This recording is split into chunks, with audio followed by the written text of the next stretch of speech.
Assalamualaikum warahmatullahi wabarakatuh. Bagaimana kabarnya hari ini? Semoga yang hatinya lagi utuh maupun yang lagi runtuh tetap sama-sama semangat dan sehat. Perkenalkan, saya Febia Wahyuning Tias.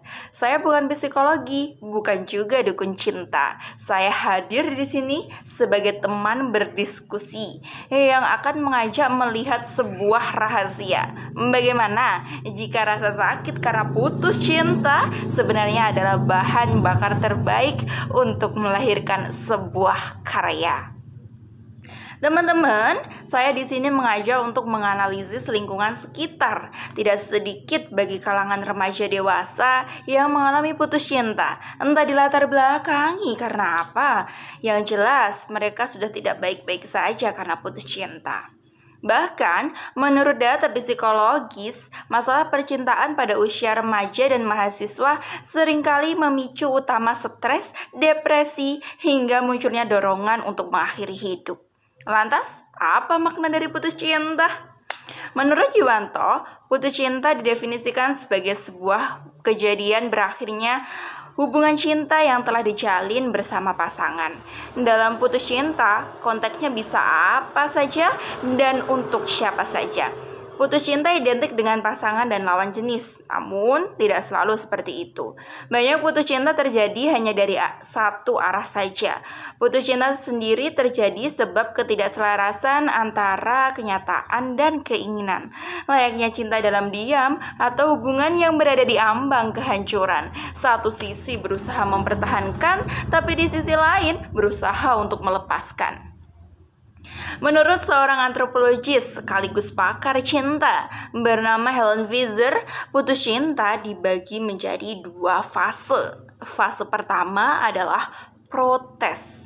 Pada fase ini, seseorang belum bisa menerima bahwa cintanya kandas.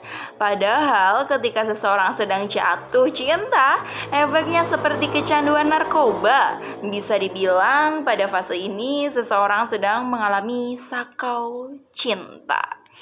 Pada detik ini, pemuda-pemudi paling rasional menjadi gila. Laki-laki gagah menangis terseduh, dan orang yang taat beragama berdoa, Tuhan, semoga dia menjadi jodohku. Bila mana bukan jodohku, maka jodohkanlah Tuhan.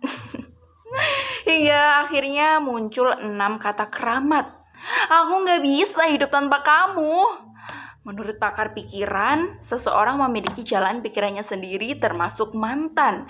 Jadi ketika kita bilang, aku gak bisa hidup tanpa kamu, kita berharap mantan akan berempati. Namun sayangnya tidak selalu seperti itu.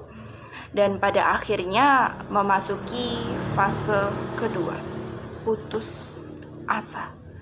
Pada fase ini seseorang merasa usahanya telah sia-sia dan memutuskan untuk berhenti mengejar cintanya.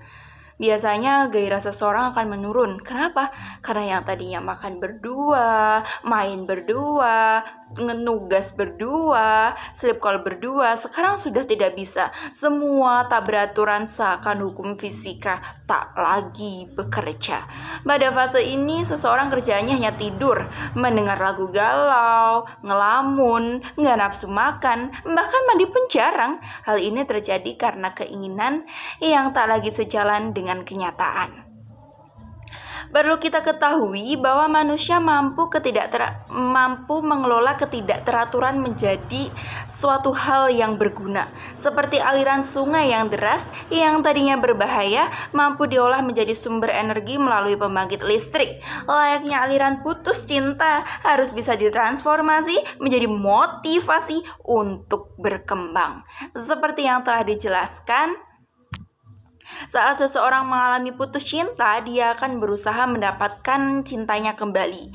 Ketika usahanya gagal, seseorang harus menerima bahwa keinginannya lah yang harus diselaraskan dengan kenyataan. Mulai berdamai dengan situasi dan kondisi. Seseorang dapat lebih memahami diri atau menggali potensi terpendam ketika dia sibuk mencintai. Mungkin ada hobi yang terlantar karena sibuk pacaran. Ada cita-cita yang tertahan karena kompromi dengan pacar atau mendapat mendapat pencerahan setelah putus dengan pasangan, sehingga tersadar bahwa dia bisa menjadi seseorang yang lebih baik. Dari sinilah seseorang akan mendapatkan tujuan yang baru selaras dengan situasi dan kondisi.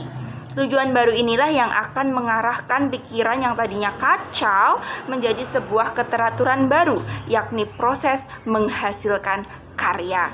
Dalam proses berkarya, seseorang akan merasa flow, merasa lebih in the zone. Seorang psikologis asal Hungaria bernama Mihaly Csikszentmihalyi mendefinisikan flow sebagai kondisi mental ketika seseorang terlibat penuh dalam fokus dengan konsentrasi sangat tinggi hingga lupa waktu dan melupakan rasa sakit. Apalagi ketika habis putus cinta, empati seseorang sangat tinggi. Patah hati mengupas lapisan emosi hingga yang terdalam, membuat seseorang jauh lebih peka terhadap rasa sakit, keindahan, dan kerinduan. Empati dan kreativitas baru inilah yang mendorong seseorang untuk menghasilkan kreativitas baru. Seperti Zainuddin yang menciptakan lukisan untuk Hayati, Adele yang merilis album 21, atau penyair-penyair yang merangkai bait-bait puisi. Sebagai remaja yang tidak lepas dari cinta dan putusnya, alangkah indah ketika kita bisa mengelola itu semua. Tidak hanya membiarkan terbengkalai begitu saja hanya karena dibutuhkan cinta, namun juga bisa menciptakan kreativitas baru yang berguna ke depannya. Biarkan mantan pergi, tapi pastikan karya tetap abadi. Buktikan jika ditinggal gak bikin mati gaya, justru bikin makin berdaya.